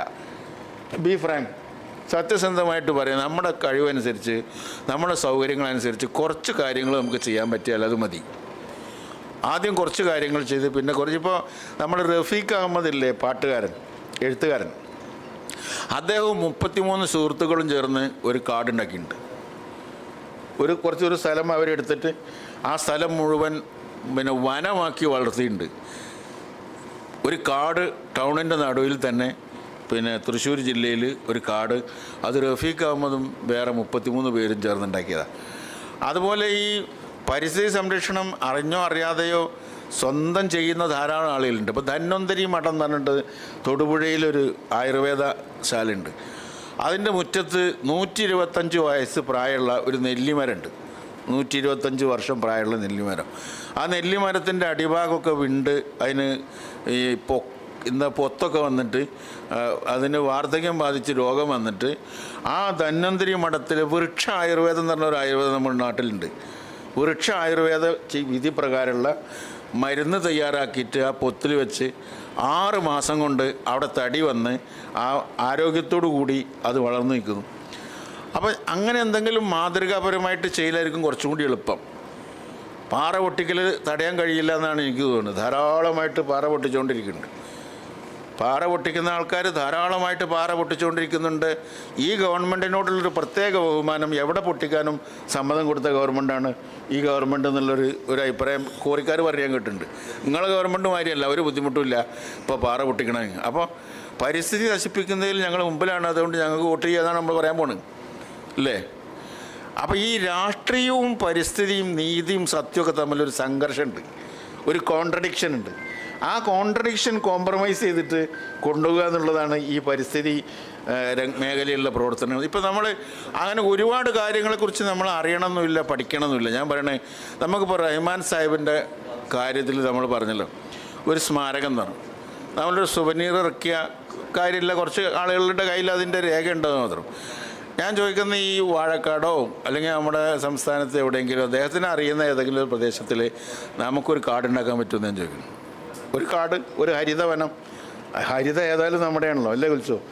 ഹരിത ഏതായാലും നമ്മുടെ. അപ്പോൾ ഹരിതവനം, ഹരിത പറഞ്ഞിട്ടൊരു ഡാഷ് ഇട്ടാൽ മതി. അപ്പോൾ ഹരിതവനായില്ലേ? വനം ഹരിതയാണെന്ന് പ്രത്യേകം പറയേണ്ട കാര്യമില്ലല്ലോ, പച്ചയാണല്ലോ കാടുണ്ടാവുക. അപ്പോൾ ഹരിതവനം ആയിട്ട് മുസ്ലിം ലീഗിന് ഒരു ചെറിയ കാടുണ്ടാക്കിക്കൂടെ എന്ന് ഞാൻ ചോദിക്കും. അവിടെ ഒരു 1/2 ഏക്കർ സ്ഥലം അല്ലെങ്കിൽ 1 ഏക്കർ സ്ഥലം അങ്ങനെയൊക്കെ കിട്ടുമെങ്കിൽ അപ്പോൾ കാട് തീർന്നു, ശരിയായി, ഇനി ബാക്കിയില്ല. അതെ, ഇവിടെ ഞാൻ ഇപ്പോൾ റഹ്മാൻ സാഹിബിൻ്റെ പേരിലാണ് പറയണത്, അതിന് മൂപ്പര് പേരിട്ടില്ലല്ലോ. എന്നാൽ ഇല്ലെങ്കിൽ അതിനിടുക. എന്നാൽ തൽക്കാലം വേഗം രക്ഷപ്പെട്ടു, ഇനി വലിയ പണിയെടുക്കാതെ ഇള്ളീന ആ പേരാണ് മാറ്റിയാൽ മതിയല്ലോ. അപ്പോൾ ഞാൻ പറയണത്, നമുക്ക് റഹ്മാൻ സാഹിബിന് എന്താണ് സ്മാരകം എന്നാണ് ഞാൻ ചോദിക്കണത്. അപ്പോൾ എന്തെങ്കിലും ഒരു സംഗതി, ഇപ്പോൾ ഒരു വനമാണെങ്കിൽ ഭയങ്കര പബ്ലിസിറ്റി കിട്ടും. ഒരു കാടായി വളർന്നു വരാൻ 6 മാസം, ഒരു കൊല്ലം വെറുതെ ഇട്ടാൽ മതി. എന്നാൽ തന്നെ ചെടികളൊക്കെ വെച്ച് പിടിപ്പിച്ച് അതിനിടയിൽ വല്ല അണ്ണാനോ വല്ല ജീവജാലങ്ങളോ ഒക്കെ വരുന്നു, കിളി വരുന്നു, കുയിൽ വരുന്നു, അതിനൊന്നും ആട്ടാനും വെടിവെക്കാനൊന്നും പോകരുത്. ഒരു കാടായി നിന്നിട്ട് അതിനെ സംരക്ഷിക്കാൻ സാധിക്കുമെങ്കിൽ ഒരു വനം. അതുപോലെ ഞാൻ നിങ്ങൾ പറഞ്ഞതിനോട് ചേർന്ന് നിന്നുകൊണ്ടാണ് ഈ പറഞ്ഞത്. ആ സ്ഥലം ഞാൻ പറഞ്ഞില്ല മാത്രം. അപ്പോൾ എവിടെയായാലും അത് എളുപ്പമുണ്ട്, വലിയൊരു ബിൽഡിംഗ് മെറ്റീരിയലൊന്നും ആവശ്യമില്ല. ഓരോരുത്തർ ഒരു 50 ആളുള്ള ഒരു കൂട്ടായ്മ മതി. അവരെല്ലാവരും കൂടി ചേർന്നാൽ അവിടെ ഒരു വലിയ ഒരു വനം, അതിൻ്റെ ഉള്ളിലിങ്ങനെ കടന്നാലൊരു കാട്ടിൽ കടന്നു പോകുന്നൊരു അനുഭവം ഉണ്ടാവണം. അതിനിടയിൽ നമ്മൾ ഒരു പുഴ, ഒരു തോട് വാരിയൊക്കെ ഉണ്ടാക്കി ഒരു ജലപ്രവാഹമൊക്കെ സൃഷ്ടിക്കണം. അപ്പോൾ അതിൽ തവളയൊക്കെ വേണം നിർബന്ധമായിട്ട്. കാരണം ഈ തവളയെ സംരക്ഷിക്കുന്നതിന്, ഈ പരിസ്ഥിതി സംരക്ഷണത്തിൻ്റെ കൂടുതൽ പല ജീവജാലങ്ങളെയും കുറിച്ച് പറഞ്ഞാലും തവളയെക്കുറിച്ച് നമ്മളെല്ലാം ശ്രദ്ധിക്കാറില്ല. തവള മനുഷ്യനോട് വളരെ അടുത്ത് നിൽക്കുന്നൊരു ജന്തുവാണ്. 360 മില്യൺ വർഷങ്ങൾക്ക് മുമ്പ് തവള ജലത്തിൽ നിന്ന് കയറി വന്നതാണ്. ഒരു സസ്തനിയായിട്ട് അതിന് നട്ടലും കാര്യങ്ങളും കാലുണ്ടെന്ന് മാത്രമാണ്. അതിന് ശേഷമാണ് പാമ്പുണ്ടായത്. മത്സ്യം ഉണ്ടല്ലോ, മത്സ്യം കഴിഞ്ഞിട്ടാണ് പിന്നെ ആ സ്റ്റേജ് വിട്ടിട്ടാണ് തവള വന്നത്. ഈ തവളയുടെ ഒരു വലിയ പ്രത്യേകത എന്താ വെച്ചാൽ, പണ്ട് കാലത്ത് എങ്ങനെയാണ് ഇവിടെ ഡെങ്കിപ്പനി ഇല്ലാണ്ടിരുന്നത്, ഡെങ്കിപ്പനിയും അതുപോലുള്ള പ്രാരാബ്ധങ്ങളും രോഗങ്ങളും വരാണ്ടിരുന്നത് തവളകളെ കൊണ്ടാണ്. ഒരു ദിവസം രാത്രിയിൽ ലക്ഷക്കണക്കിന് പ്രാണികളെ, കീടങ്ങളെ തവള തിന്നും. ഒറ്റ തവള ലക്ഷക്കണക്കിന് കീടങ്ങളെ തിന്നും. ഒരു കൊതുകിൻ്റെ വിത്തും ബാക്കിയാക്കില്ല. ആ തവള പച്ച നിറത്തിലും പല നിറത്തിലും ഭംഗിയുള്ള തവള. നമ്മൾ സ്കൂളൊക്കെ പോകുമ്പോൾ പാടത്തിൻ്റെ വരമ്പത്ത് അതുണ്ടാക്കുന്ന ശബ്ദം, അവരുടെ കളിയും ഒക്കെ നമ്മൾ കണ്ടിരുന്നല്ലേ. അതിൻ്റെ കുഞ്ഞുങ്ങൾ മീനിൻ്റെ മാതിരിയുള്ളവർ. ഞാൻ പെറ്റ കാലം മീൻ പെറ്റ കോലം, വാലറ്റ കാലം ഞാൻ പെറ്റ കോലം എന്ന് തവള പാടിയതായിട്ട് എൻ്റെ അമ്മ എനിക്ക് പാടി തന്നിട്ടുണ്ട്. ഈ തവള കുഞ്ഞുങ്ങളെ കണ്ടപ്പോഴേ, ഞാൻ ഇങ്ങനെ പുഴയിൽ പോകുമ്പോൾ ഒരു സ്ഥലത്ത് തവള കുഞ്ഞുങ്ങളെ കണ്ട് മീൻ എന്ന് പറഞ്ഞിട്ട് ഞങ്ങൾ കുട്ടികൾ പിടിക്കാൻ പോയപ്പോൾ പറഞ്ഞു, മീനല്ല മോനെ തവളയാണ്, നീ കേട്ടിട്ടില്ല ചോദിച്ചു. അങ്ങനെ അമ്മ പാടി തന്നാണ് ഞാൻ പെറ്റ കാലം എന്താണ് അല്ലേ, മീൻ പെറ്റ കോലം, വാലറ്റ കാലം ഞാൻ പെറ്റ കോലം എന്ന് പറഞ്ഞ അതേമാതിരിയുള്ള തവളയുടെ കുഞ്ഞുങ്ങൾ. തവള നല്ല മെഡിസിനൽ വാല്യൂ ഉള്ള സാധനമാണ്. തവളക്കാൽ കയറ്റുമതി ഇവിടുത്തെ സകല തവളക്കാലും കൊണ്ടുപോയത് അമേരിക്കക്കാർ തന്നെയാണ്. ഇവിടെ തവള പിടിക്കാൻ ആളുകൾ നടന്നില്ലായിരുന്നു. വലിയ തവളകൾ ചാക്ക് നിറച്ചു വിടുന്ന് കയറ്റി പോയിരുന്നില്ലേ, അതിൻ്റെ കാല് വെട്ടിയിട്ട് ഇല്ലേ. അപ്പോൾ ആ തവള എന്ന് പറയുന്ന ജീവി വളരെ മനുഷ്യനോട് അടുപ്പുള്ളതാണ്. കൃഷിക്കാരൻ്റെ ഉത്തമ സുഹൃത്താണ്. കാർഷിക മേഖലയിൽ തവള വലിയ സേവനം ചെയ്യുന്ന സാധനമാണ്. ആ എല്ലാ കുളങ്ങളും നമ്മൾ നികത്തി പൊട്ടക്കുളങ്ങളായിട്ട് ഇങ്ങനെ കടന്നിരുന്ന തവളയുടെ ആവാസ കേന്ദ്രങ്ങളെ തവള ഇപ്പോൾ വരമ്പിനുള്ളിൽ ഒളിച്ചിരുന്നിട്ടില്ലേ, അതിനെക്കുറിച്ചൊക്കെ കടമ്മനിട്ട കവിത എഴുതിയിട്ടുണ്ട്. കരഞ്ഞ് കരഞ്ഞ് വെള്ളത്തിന് വേണ്ടി ദാഹിച്ച് ഇപ്പോൾ ചത്ത് കാണണം ഈ വരമ്പിനിടയിൽപ്പെട്ട തവള എന്നൊക്കെ പറയാറുണ്ടായിരുന്നു. അപ്പോൾ ഈ തവള പിന്നെ മഴ പെയ്യുമ്പോൾ മാത്രം പുറത്ത് വരുന്ന വലിയ തവളകൾ, അത് എവിടെ ഇരുന്നാൽ വലുതായി നമുക്ക് കാണാൻ കഴിയില്ല. മഴ വന്ന് ഒരു മുട്ടോളം വെള്ളമായിട്ട് വരുമ്പോൾ കാണാൻ വലിയ ശബ്ദം ഉണ്ടാക്കിയിട്ട് വലിയ പോക്കാന്തവള വരുന്നില്ലേ. അപ്പോൾ ആ തവളകൾ മുഴുവൻ ഇല്ലാണ്ടായതാണ് രോഗങ്ങൾ വർദ്ധിക്കാനൊരു പ്രധാനപ്പെട്ട കാരണം. അപ്പോൾ ഈ തവള അതൊക്കെ ഉള്ള മഹാഭൂതരാവകൃതം എന്ന് പറഞ്ഞ് ഒരു കൃതമുണ്ട്. അത് ഞണ്ടുകൊണ്ട് ഉണ്ടാക്കണതാണ് ഒരു പ്രധാനമായിട്ട്. ഞണ്ട് അതെന്താ വെച്ചാൽ അത് ഈ അപസ്മാരത്തിനൊക്കെ ഏറ്റവും നല്ല മരുന്നാണ് ഞണ്ട്. പണ്ട് ഇഷ്ടംപോലെ ഞണ്ട് ഉണ്ടായിരുന്നു. ഈ കുളങ്ങളിൽ ഞണ്ടും ഉണ്ടായിരുന്നു. വെള്ളരിക്ക മാതിരി ഇങ്ങനെ വരയുള്ള ഞണ്ടിനൊക്കെ ഞാൻ കണ്ടിട്ടുണ്ട്. ആ ഞണ്ടുകളൊക്കെ ഒന്നിച്ച് പിടിച്ചു കൊണ്ടുവന്നിട്ട് ഇടിച്ച് അതിൻ്റെ എസൻസ് എടുത്തിട്ട് അതിൽ ചില മരുന്നും ചേർത്ത് ഈ ആയുർവേദത്തിൽ ഒരു മരുന്നുണ്ട്, അപസ്മാരം രോഗത്തിനൊക്കെ ഉള്ള നല്ല മരുന്നാണ്. മഹാഭൂതരാവകൃതം എന്നാണ് അതിന് വരുന്ന. അതിൽ കൂട്ടുന്ന സാധനം ഈ ഞണ്ടായിരുന്നു. പക്ഷേ ആയുർവേദ മരുന്നുണ്ടാക്കിയാലും ഇല്ലെങ്കിലും അന്ന് ഞണ്ടുണ്ടായിരുന്നു, അന്ന് തവളയുണ്ടായിരുന്നു. ഇപ്പം ഞണ്ടില്ല, തവളയില്ല, പാടശേഖരങ്ങളില്ല, ഒക്കെ മാറി. കീടനാശിനി പ്രയോഗിക്കാൻ വേണ്ടി രാസവളങ്ങൾ പ്രചരിപ്പിക്കാൻ വേണ്ടി ഗവൺമെൻറ് ഇപ്പം മാറി. രാസവളം നിർത്തി ജൈവവളം ഉപയോഗിക്കണം എന്നൊക്കെ പറഞ്ഞു തുടങ്ങിയില്ലേ, ഗവൺമെൻറ് തന്നെ മാറിയില്ലേ. അപ്പോൾ അതുവരെ ഗവൺമെൻറ് രാസവളം ഇറക്കിയപ്പോൾ അതിനെ പ്രതിരോധിച്ച് നിന്ന ആൾക്കാരുണ്ടല്ലോ, അവർ രക്ഷപ്പെട്ടു എന്നല്ലാണ്ടെന്താ. അത് സ്വീകരിക്കാൻ പറ്റില്ല എന്ന് പറഞ്ഞിട്ട് രാസവളത്തിനെ തടഞ്ഞു നിർത്താൻ നമ്മൾ ശ്രമിച്ചു, നടന്നില്ല. ഇപ്പോൾ രാസവളമല്ല, ജൈവം. രാസവളം ഉപയോഗിച്ചുണ്ടാക്കിയ പച്ചക്കറികളിൽ തന്നെ കുറച്ച് മോശമായ പച്ചക്കറികളുണ്ടല്ലോ, ചുണ്ട് വളഞ്ഞ പടലങ്ങി, മെലിഞ്ഞ ചരങ്ങി, ഉള്ളൊക്കെ, അതൊക്കെ പുറത്തു കൊണ്ടുവന്നിട്ട് ഇത് ഓർഗാനിക് പറഞ്ഞിട്ട് എല്ലാ കളക്ട്രേറ്റിലും മുക്കലുണ്ട്. മലപ്പുറത്തുണ്ട് ഓർഗാനിക്. ഓർഗാനിക് അല്ല കേട്ടോ, പച്ചക്കറി അവിടെ നിന്ന്. അപ്പോൾ ഇങ്ങനെയുള്ള പിന്നെ ഓർഗാനിക്കാണ് നല്ലതെന്നുള്ള സ്ഥിതി വന്നു. ശ്രീലങ്കയ്ക്ക് അതുകൊണ്ട് ചില പ്രശ്നങ്ങൾ വന്നു. അവർ കൃഷി രാസവളം പൂർണ്ണമായിട്ടുണ്ട് ഒഴിവാക്കി ഓർഗാനിക്കാണ് തുടങ്ങി പെട്ടെന്ന്. അതോടുകൂടി ഭയങ്കര ദാരിദ്ര്യമായി, പിന്നെ തേയിലൊന്നും ഉണ്ടാകാതെയായി, അങ്ങനെയുള്ള പ്രശ്നങ്ങൾ വന്നു. അപ്പോൾ തെങ്ങ് ഒക്കെ നമ്മൾ സാധാരണ നനച്ചിട്ട് കുറച്ച് കഴിയുമ്പോൾ നന നിർത്തിയാൽ ഉണങ്ങി പോകില്ലേ എന്ന മാതിരി. അപ്പോൾ പ്രകൃതിദത്തമായിട്ടുള്ള സാഹചര്യങ്ങൾ, പ്രകൃതി സംരക്ഷിക്കുക, വായു സംരക്ഷിക്കുക, ജലം സംരക്ഷിക്കുക, ഇതൊക്കെ വളരെ പ്രധാനപ്പെട്ട ഒരു സംഗതി. ഈ ജലം എന്ന് പറയുന്ന എന്താണ് ജലം? നമ്മൾ സ്കൂളിൽ നിന്നും കോളേജിൽ നിന്നൊക്കെ പഠിച്ചിട്ടുള്ളത് H2O എന്നാണ്, ഹൈഡ്രജനും ഓക്സിജനും ചേർന്ന ജലം. അപ്പോൾ ശാസ്ത്രം പറയും ഹൗ എന്നുള്ളതിന് ഉത്തരം ശാസ്ത്രത്തിനുണ്ട്. എങ്ങനെ ജലം ഉണ്ടായി? ഓക്സിജനും ഹൈഡ്രജനും ചേർന്നുണ്ടായി. വൈ എന്ന് ചോദിച്ചാൽ ശാസ്ത്രത്തിന് ഉത്തരമില്ല. എന്തുകൊണ്ട് ജലം ഉണ്ടായി എന്ന് ചോദിച്ചാൽ ഉത്തരമില്ല. എന്തിനാണ് ജലം ഉണ്ടായത്, എന്തുകൊണ്ടുണ്ടായി, എന്തിനുണ്ടായി എന്ന് ചോദിച്ചാൽ ഉത്തരമില്ലല്ലോ ശാസ്ത്രത്തിന്. അപ്പോൾ ശാസ്ത്രം വളരെ വളർന്നു. നമ്മളൊക്കെ ഇനിയിപ്പോൾ ശാസ്ത്രീയമായി ചിന്തിക്കുക എന്ന് പറഞ്ഞാൽ അതെങ്ങനെയാണ് സാധ്യമാകുക? ഈ ജലത്തിൻ്റെ അപാരമായ കഴിവുകളെക്കുറിച്ച് മസാറു ഇമോട്ടോ എന്ന് പറയുന്ന ഒരു ജപ്പാൻ സയൻറ്റിസ്റ്റ് എഴുതിയിട്ടുണ്ട്. ജലത്തിന് പറയാനുള്ളതെന്ന് മലയാളത്തിൽ മെസ്സേജസ് ഓഫ് വാട്ടർ എന്ന് പറഞ്ഞിട്ടൊരു ബുക്കുണ്ട്. ഞാനത് വായിച്ചിട്ടുണ്ട്. മെസ്സേജസ് ഓഫ് വാട്ടറിലുള്ള സംഭവം എന്താ വെച്ചാൽ, ഈ മസാറു ഇമോട്ടോ എന്ന് പറയുന്നത് ജപ്പാനിലൊരു സയൻറ്റിസ്റ്റാണ്. അയാൾ ചെയ്ത പണി എന്താ വെച്ചാൽ, നല്ല ശുദ്ധവെള്ളം ഒരു സ്ഫടിക പാത്രത്തിലാക്കിയിട്ട് തണുപ്പിക്കാൻ വേണ്ടി വെക്കും, കട്ട പിടിക്കാൻ വേണ്ടിയിട്ട്, ഐസ് പോലായി തീരാൻ വേണ്ടി. അപ്പോൾ ഇത് വയ്ക്കുമ്പോൾ ഇയാൾ ഈ പാത്രത്തിൻ്റെ പുറത്ത് സന്തോഷം, സംതൃപ്തി, സ്നേഹം എന്നൊക്കെ എഴുതി ഒട്ടിക്കും പാത്രത്തിൻ്റെ പുറത്ത് അവരുടെ ഭാഷയിൽ. ഈ സന്തോഷം എന്നൊക്കെ എഴുതിയ ഭാഗം ഉള്ളിലേക്കായിരിക്കും, വെള്ളത്തിന് കാണാൻ വേണ്ടിയാണ്, നമുക്ക് കാണാൻ വേണ്ടിയില്ല. എന്നിട്ടത് ഉറപ്പിക്കും. അത് ഉറപ്പിച്ചെടുക്കുമ്പോൾ ഈ കട്ടായിട്ട് വരുന്ന പരലുകൾ എന്ന് പറയുന്നത് ക്രിസ്റ്റൽസ്, ഈ ക്രിസ്റ്റൽസ് അതിമനോഹരമായിരിക്കും. ഡയമണ്ട് പോലെയൊക്കെ ചിത്രങ്ങൾ വരച്ചതുപോലെയൊക്കെയുള്ള നല്ല ക്രിസ്റ്റൽസാണ് ജലം ഉറക്കുമ്പോൾ ഫോം ചെയ്ത് വരിക.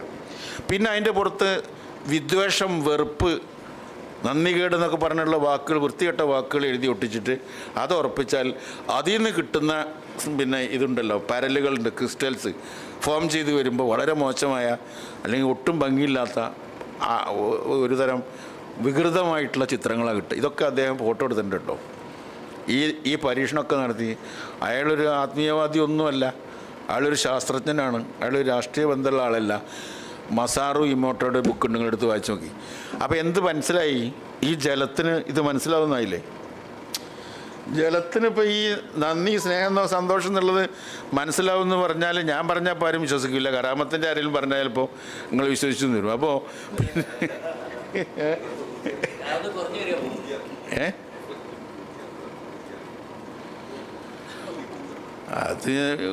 അത് വേറെ കാര്യം. അതും അതിന് ഇഫക്റ്റ് ഉണ്ട്, ഞാൻ ഇല്ലെന്ന് പറയില്ല.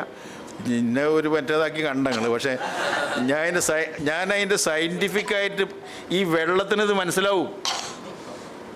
അതാണ് വെള്ളം ശുദ്ധമായി. ഞാൻ ചോദിക്കട്ടെ, എവിടെയാണ് ജലം? നിങ്ങൾ എന്തിനാ ഈ ഒരു ഒഴിവ് ദിവസം കിട്ടുമ്പോൾ കടൽ കാണാൻ പോകുന്നത്? അവിടെ പോയി ഇരിക്കേണ്ട കാര്യമുണ്ടോ? ആ കടൽ കാണാൻ പോകുന്നു, അവിടെ നിങ്ങൾ ദൈവത്തെ കാണുകയാണ് അല്ലേ? പർവ്വതങ്ങളിൽ കയറിയിട്ട് നിങ്ങൾ വയനാട്ട് ചുണ്ട അവിടെ പോയി നിന്നാൽ നിങ്ങൾ മലയിലേക്ക് നോക്കുമ്പോൾ നിങ്ങൾ പടച്ചവനെ കാണുകയാണ്, അള്ളാഹുവിൻ്റെ അപാരമായ അനുഗ്രഹങ്ങൾ കാണുകയാണ്. അതുകൊണ്ടാണ് നിങ്ങൾക്ക് സമാധാനം വരുന്നത്. അല്ലെ നിങ്ങൾ എന്തിനാ അവിടെ പോകണം? പല ആളുകളും വിചാരിച്ചിട്ടുള്ളത് പുറത്ത് നമ്മൾ പ്രകൃതി വേറെ, നമ്മൾ വേറെയാണ്. പരിസ്ഥിതി സമിതിയാണ് ഞാൻ. ഈ കിടക്കുന്നത് പരിസ്ഥിതി വേറെ, ഞാൻ വേറെ. ഞാൻ സമിതി, ഞാനും പരിസ്ഥിതി ഒന്ന് തന്നെയാണ്, രണ്ടില്ല. ഭൂമി മനുഷ്യൻ്റെ അല്ല, മനുഷ്യൻ ഭൂമിയുടേതാണ്. അങ്ങനെയാണ് മനസ്സിലാക്കേണ്ടത്. ഭൂമി മനുഷ്യൻ്റെ അല്ല, മനുഷ്യൻ ഭൂമിയുടേതാണ്. നമ്മളതിൻ്റെ ഭാഗമാണ്. ഭൂമിയിലെ ജലം മലിനമായാൽ പല പ്രശ്നങ്ങളുള്ളതുപോലെ ശരീരത്തിലെ ജലം ഏതാ? ബ്ലഡാണ്. ശരീരത്തിലെ രക്തം അശുദ്ധമായാൽ അവന് വരാത്ത രോഗങ്ങളൊന്നുമില്ല. ക്യാൻസർ ഉൾപ്പെടെ എല്ലാ രോഗങ്ങളും വരുന്നത് ശരീരത്തിലെ ജലം അശുദ്ധമായതുകൊണ്ടാണ്. ശരീരത്തിലെ ജലം അശുദ്ധമായാൽ നമുക്ക് എന്ത് സംഭവിക്കുമോ അതുപോലെ ഭൂമിയിലെ ജലം അശുദ്ധമായാൽ ഭൂമിക്കും സംഭവിക്കും. യാതൊരു സംശയവും വേണ്ട. ആ ജലവും ഈ ജലവും ഒന്ന് തന്നെയാണ്.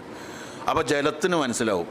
നിങ്ങൾ പള്ളിയിൽ പോകുന്നു, ക്ഷേത്രത്തിൽ പോകുന്നു, ക്രിസ്ത്യാനിയുടെ പള്ളിയിൽ പോകുന്നു, ഇങ്ങനെ പോയി നോക്കിയാൽ നിങ്ങൾ അതിൻ്റെ അകത്തേക്ക് പ്രവേശിച്ചാൽ നിങ്ങൾക്ക് എന്താ തോന്നുക?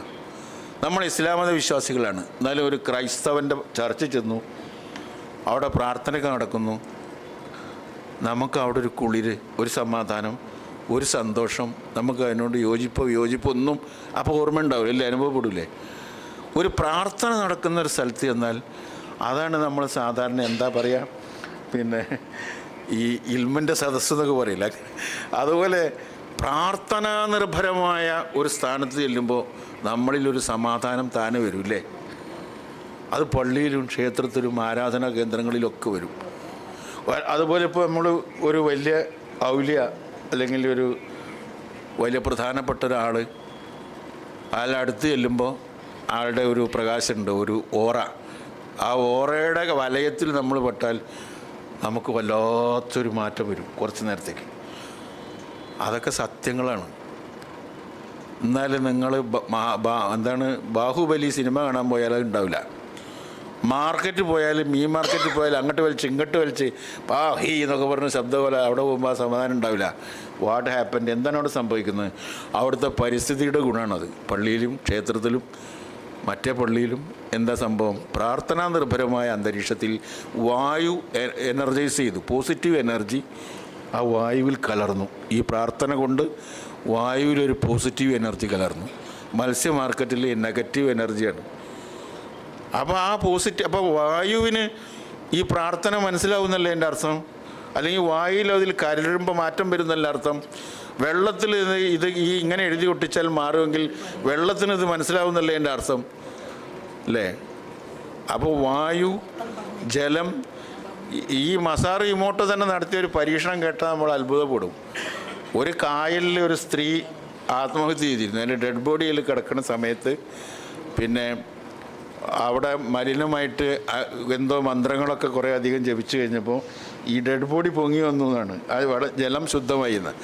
അപ്പോൾ ജലം ശുദ്ധീകരിക്കുക പോകുന്ന നേരത്തെ പറഞ്ഞിരുന്നു, കുറച്ച് നേരത്തെ അല്ല, എൻ്റെ അടുത്ത് ആദ്യം പറഞ്ഞിരുന്നു എനിക്ക് ഒരു സ്ഥലത്ത് പോകേണ്ടത്. അപ്പം പിന്നെ ഇപ്പോൾ റാറ്റിഫൈ ചെയ്തില്ലേ? അപ്പോൾ ഇതാ പറയുന്നത്, ഇങ്ങനെ ഈ ജലം വായു ആത്മഹത്യ ചെയ്ത സ്ഥലത്ത് ചില മന്ത്രങ്ങളും പ്രാർത്ഥനകളും ഒക്കെ നടത്തി കഴിഞ്ഞപ്പോൾ ആ ജലം തെളിയുകയും ഈ ബോഡിയൊന്നും കാണാതെ ഇരിക്കുകയായിരുന്നു. തെളിയുകയും ഈ ബോഡി കണ്ടെത്തുകയും അത് നീക്കം ചെയ്യുകയും ജലം ശുദ്ധീകരിക്കപ്പെടുകയും ചെയ്തു എന്നാണ്. പ്രാർത്ഥന കൊണ്ട് ജലം ശുദ്ധീകരിക്കുമോ? എന്നാൽ ശുദ്ധീകരിക്കപ്പെടും. അപ്പോൾ ഈ ശാസ്ത്രത്തിൻ്റെ ലോകത്ത് നമുക്ക് പല സംശയങ്ങളുണ്ട്. ഇപ്പോൾ 1350 കോടി വർഷങ്ങൾക്ക് മുമ്പാണ് പ്രപഞ്ചം യൂണിവേഴ്സ് ഉണ്ടായതല്ലേ? ബിഗ് ബാങ് തിയറി എന്നാണ് പറയുക. മഹാസ്ഫോടന സിദ്ധാന്തം 1350 കോടി കൊല്ലം മുമ്പാണ് ഈ പ്രപഞ്ചം ഉണ്ടായത്, മഹാസ്ഫോടനത്തിലൂടെ. അതിന് കഴിഞ്ഞ് പിന്നൊരു 900 കോടി കൊല്ലം കഴിഞ്ഞ് 450 കോടി കൊല്ലം മുമ്പാണ് ഭൂമി ഉണ്ടായത്. ഈ ഭൂമിയിൽ 3 ലക്ഷം വർഷങ്ങൾക്ക് മുമ്പാണ് മനുഷ്യനുണ്ടായത്. അതുണ്ടായത് ആഫ്രിക്കയിലാണ്. അപ്പോൾ നമ്മളെല്ലാവരും ആഫ്രിക്കക്കാരാണ്. ആഫ്രിക്കയിലാണ് മനുഷ്യൻ ആദ്യം ഉണ്ടായത് 3 ലക്ഷം വർഷങ്ങൾക്ക് മുമ്പ്. എങ്ങനെ മനസ്സിലായി? ആഫ്രിക്കയിലെ ജിബൂട്ടി, എരിത്രിയ എന്നൊക്കെ പറയുന്ന സ്ഥലത്ത് പിന്നെ ഒരു ഫോസിൽ കിട്ടി. ആ ഫോസിൽ പരിശോധിച്ചപ്പോൾ കാർബൺ ഡേറ്റിങ്ങിൽ 3 ലക്ഷം വർഷം പഴക്കമുള്ള ഒരു മനുഷ്യൻ്റെ ഫോസിലാണ്. ഇന്ത്യയിൽ മനുഷ്യർ വന്നിട്ട് 70,000 കൊല്ലമായി, 70,000 വർഷങ്ങളായി. ഈ വന്ന മനുഷ്യരെല്ലാവരും നമ്മൾ കൂടിക്കലർന്ന് വന്നതാണ്. മനുഷ്യനെ സൃഷ്ടിച്ചു കഴിഞ്ഞപ്പോൾ ആദ്യം തന്നെ മനുഷ്യനെ അന്വേഷിച്ച് പോയത് പുഴയാണ്, നദീതീരത്താണ് എല്ലാ സംസ്കാരങ്ങളും ഉണ്ടായത്. അന്നം കിട്ടുന്ന സ്ഥലമാണ്, മീനാണ് അന്വേഷിച്ച് പോയത്, ജീവജാലങ്ങളെയാണ് അന്വേഷിച്ച് പോയത്, പഴവർഗ്ഗങ്ങളാണ് അന്വേഷിച്ച് പോയത്. അപ്പോൾ വൃക്ഷം, അതിൻ്റെ കായ്കനികൾ, ജലത്തിലുള്ള വിഭവങ്ങൾ, പുറത്തുള്ള മൃഗങ്ങൾ, ഇങ്ങനെ ഇതിനൊക്കെ ആഹാരമാക്കുന്ന ഇല, കിഴങ്ങ്, ഇതൊക്കെ ആഹാരമാക്കുന്നതിന് വേണ്ടി വളരെ പ്രാകൃതരായ മനുഷ്യർ ലക്ഷക്കണക്കിന് വർഷങ്ങൾ നടന്നാണ് നമ്മളിപ്പോൾ ഈ പാർട്ടി ഓഫീസിലെത്തി. നടന്ന് നമ്മളെ പിതാമഹന്മാർ അവരൊക്കെ താമസിച്ചത് യൂഫ്രട്ടീസ്, ടൈഗ്രീസ്, നൈല്, ഗംഗ, യമുന, കാവേരി ഇങ്ങനെയുള്ള നദീതീരങ്ങളിൽ, സിന്ധു, ആ സിന്ധു നദിയുടെ തീരത്ത് താമസിക്കുന്നവരെയാണ് ഹിന്ദു എന്ന് ഇറാൻകാർ പേരിട്ടത്. ഇറാൻകാർ ഹിന്ദു എന്നുള്ള പേര് ഇറാനാണ്, പേർഷ്യനാണ്. അത് വേദങ്ങളിലൊന്നുമുള്ളതല്ല. ഒരു രാമായണത്തിലോ മഹാഭാരതത്തിലോ വേദങ്ങളിലൊന്നും ഹിന്ദു ഇല്ല. ഹിന്ദു എന്ന ഇന്ത്യക്കാർക്ക് പേരിട്ടത് ഇറാൻകാരാണ്, പേർഷ്യൻ ലാംഗ്വേജിലാണ്. സിന്ധുവിൻ്റെ അപ്പുറത്ത് താമസിക്കുന്നവർ അതിൻ്റെ അർത്ഥം. സിന്ധു എന്ന് വിളിക്കാതിരുന്നവർ സിന്ധു എന്ന് വിളിക്കാണ്ടിരുന്നത് അവരുടെ ഭാഷയിൽ സാ ആദ്യം വന്നാൽ ഹാ എന്നാണ് ഉച്ചരിക്കുക, അതുകൊണ്ടാണ്. ജപ്പാനിലെ രാജാവിൻ്റെ പേര് ഹിരോഹിത്തോ എന്നാണ്. അയാളുടെ ശരിക്കുള്ള പേര് സുരോസുത്തോ എന്നാണ്. സുരോസുത്തോ പറഞ്ഞാൽ സൂര്യസുതനാണ്. അവിടെ സാ പറയാത്തതുകൊണ്ട് അവർ ഹിരോഹിത്തോ ആയി. നമ്മുടെ ഇന്ത്യയിലെ തന്നെ ഗുജറാത്തിലെ സൗരാഷ്ട്ര മേഖലയിൽ വൈകുന്നേരത്തിന് സാഞ്ചെ എന്നാണ് പറയുക, സവാര എന്നാണ് പ്രഭാതത്തിന് പറയുക ഗുജറാത്തി ഭാഷയിൽ. പക്ഷേ ആ സ്ഥലത്ത് ചെല്ലുമ്പോൾ സവാരക്ക് ഹവാര എന്നാണ് പറയുക, സാഞ്ചേക്ക് ഹാഞ്ച എന്നാണ് പറയുക. അതിപ്പോൾ നമ്മൾ വഴി മാറി പോവാണ്, അങ്ങോട്ടൊന്നും ഞാൻ പോകണില്ല. അപ്പോൾ ഇത് ആലോചിച്ച് നോക്കുമ്പോൾ നമ്മൾ ജലം, വായു, മണ്ണ്, പഞ്ചഭൂതങ്ങളിൽ മനുഷ്യൻ മണ്ണിൽ നിന്നാണ് വന്നത്. അതോടുകൂടി തന്നെ പ്രകൃതിയുടെ ബന്ധം മനസ്സിലായില്ലേ? മണ്ണിലേക്ക് ആണ് മടങ്ങുന്നത് അല്ലേ? ഇസ്ലാമിക് കൺസെപ്റ്റ് അതാ, മണ്ണിൽ നിന്നുണ്ടായി മണ്ണിലേക്ക് മടങ്ങുന്നു. ഒരു പിതാവിൻ്റെയും മാതാവിൻ്റെയും മക്കളാണ്. എന്തൊരു ബ്രോഡായിട്ടുള്ളതാണ് ഖുർആൻ മുഴുവൻ. അതല്ലേ എങ്ങനെയാണ് ഒട്ടകത്തിനെ സൃഷ്ടിച്ചത്, എങ്ങനെയാണ് ആകാശം ഉണ്ടായത്, എങ്ങനെയാണ് കടലുണ്ടായത്, 2 ജലങ്ങളെ ഒരേമാതിരി ഉള്ള വേർപെടുത്തി നിർത്തുന്നത് എങ്ങനെയാണ്, ഇങ്ങനെ ഈ പറഞ്ഞത് മുഴുവൻ പ്രകൃതിയെക്കുറിച്ചാണ്. ഖുർആൻ മുഴുവൻ പ്രകൃതിയാണ്, പ്രകൃതിയുടെ സംരക്ഷണമാണ്, പ്രകൃതിയെക്കുറിച്ച് മനസ്സിലാക്കാനുള്ള കൽപ്പനകളാണ്. നമ്മൾ ആരും മനസ്സിലാക്കാത്ത ഏക കാര്യം അത് മാത്രമാണ്. ഒരു പ്രശ്നമാണ്. അപ്പോൾ പ്രകൃതി സംരക്ഷണം, മനുഷ്യനതിൻ്റെ ഭാഗമായിട്ട് നിൽക്കുക, ഖലീഫയായിട്ട് അവൻ്റെ പ്രതിനിധിയായിട്ട് അള്ളാഹു സൃഷ്ടിക്കപ്പെട്ട ആളുകൾ ആ പ്രാതിനിധ്യം പ്രകടിപ്പിക്കുക, അതനുസരിച്ച് പ്രവർത്തിക്കുക. അപ്പോൾ പരിസ്ഥിതി സംരക്ഷണം ഒരു മാൻഡേറ്ററി ആയിട്ടുള്ള ജോലിയാണ്. മറ്റ് ഞാൻ പറഞ്ഞ ആക്ഷേപങ്ങളൊന്നും ഞാൻ ആരെയും കുറ്റപ്പെടുത്തിയല്ല. എല്ലാ രാഷ്ട്രീയ കക്ഷികളും എല്ലാ ഗവൺമെൻറ്റുകളും എല്ലാ രാജ്യത്തും ഇതൊക്കെ സംരക്ഷിക്കണമെന്ന് പറയും ചെയ്യും. പ്രായോഗിക ജീവിതത്തിൽ അത് നടത്താൻ പറ്റാതെ അവർക്ക് വരും ചെയ്യുന്ന ഒരു പ്രയാസമുണ്ട്. അത് പരമാവധി കുറച്ച് നമ്മൾ മുന്നോട്ട് പോകുക. എല്ലാ ആളുകൾക്കും പ്രകൃതി സംരക്ഷിക്കേണ്ട ആവശ്യമൊന്നും അറിയില്ലല്ലോ അല്ലേ? ആവശ്യത്തിന് കല്ലെടുക്കുന്നതിന് സംരക്ഷണവാദികൾ എതിരല്ല.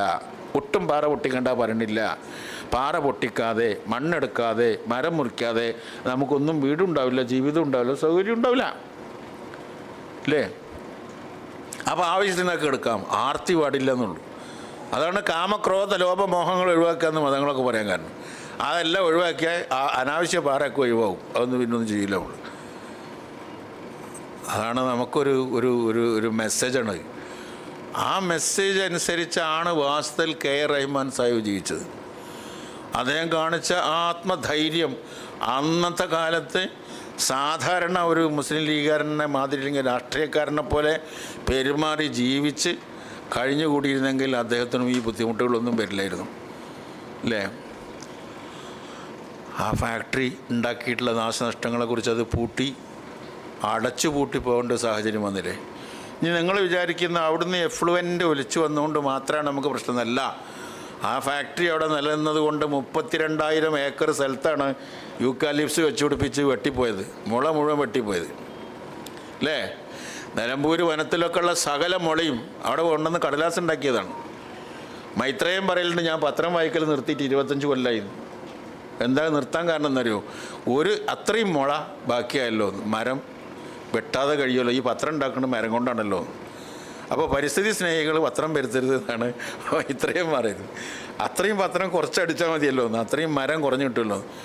32,000 ഏക്കർ നിങ്ങളെ വാഴക്കാട് തന്നെ കുഴപ്പത്തോടുക്കാരുടെ സ്ഥലവും നിലമ്പൂർ കോവിലകത്തിൻ്റെ സ്ഥലവും ഇതിനടുത്ത് 32,000 ഏക്കർ നിലമ്പൂർ കോവിലവും 30,000 ഏക്കർ കുഴപ്പത്തോടുക്കാരുടെ സ്ഥലമാണ് ഗവൺമെൻറ് നാഷണലൈസ് ചെയ്ത് 1971 ഫോറസ്റ്റ് വെസ്റ്റിംഗ് ആക്റ്റിൽ 71 നിക്ഷിപ്ത വനം നിയമം ഉണ്ടല്ലോ, ആ നിയമം ഉണ്ടാക്കിയപ്പോൾ 62,000 ഏക്കർ ഈ ഗവൺമെൻറ് പിടിച്ചത് ഈ ബിർളക്ക് വേണ്ടിയാണ്, ഈ സാബുവിന് വേണ്ടിയാണ്. എന്നിട്ട് എന്താണ് അവിടെ യൂക്കാലിപ്സ് നട്ടു വളർത്താൻ വേണ്ടിയിട്ട്. ഈ ആക്റ്റിൽ എന്താണ് പറഞ്ഞു തരും? വീടില്ലാത്തവർക്കും ഭൂമിയില്ലാത്തവർക്കും കർഷക തൊഴിലാളികൾക്കും ആവശ്യത്തിന് പതിച്ചു കൊടുക്കാനും കൂടിയാണ് ഇത്. എന്നിട്ട് അതിനെതിരായിട്ട് നിലമ്പൂർ കോവിലവും സെറ്റൊക്കെ സുപ്രീം കോടതി പോയപ്പോൾ അവർ പറഞ്ഞത് ഗവൺമെൻറ് ഇത് പതിച്ചു കൊടുക്കാൻ വേണ്ടി വാങ്ങിയതാണ് പാവങ്ങൾക്ക്, ഇതുവരെ ആ പണി ഗവൺമെൻറ് തുടങ്ങിയില്ല, അതുകൊണ്ട് ഇത് അങ്ങനെ തരണം, തിരിച്ചു തരണം എന്നിട്ടാണ് അവർ പോയത്.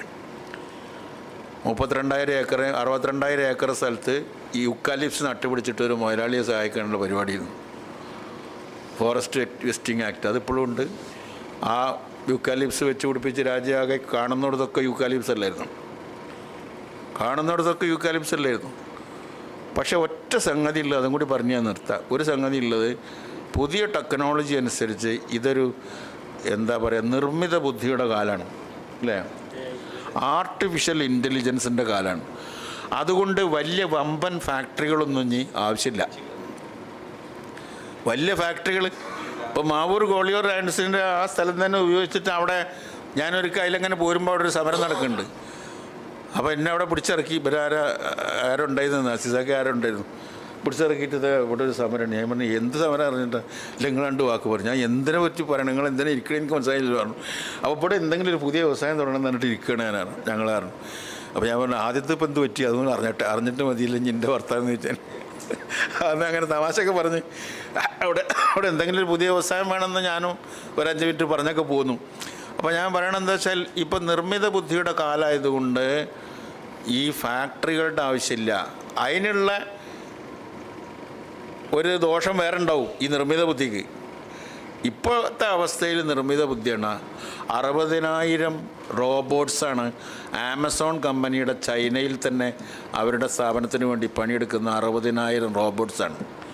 ആ റോബോട്ട്സ് പണിയെടുക്കുമ്പോൾ കുറേ മാലിന്യങ്ങൾ അവർക്ക് ബാത്റൂം വേണ്ട, ഫ്രഷ് റൂം വേണ്ട, പ്രസവാവധി കൊടുക്കണ്ട, യൂണിയൻ ഉണ്ടാക്കില്ല. 60,000 റോബോട്ട്സ് അല്ലേ, 24 മണിക്കൂറും വർക്ക് ചെയ്യും, ഒറ്റ ലൈറ്റും ആവശ്യമില്ല, രാത്രി കറണ്ടും വേണ്ട അതിന്.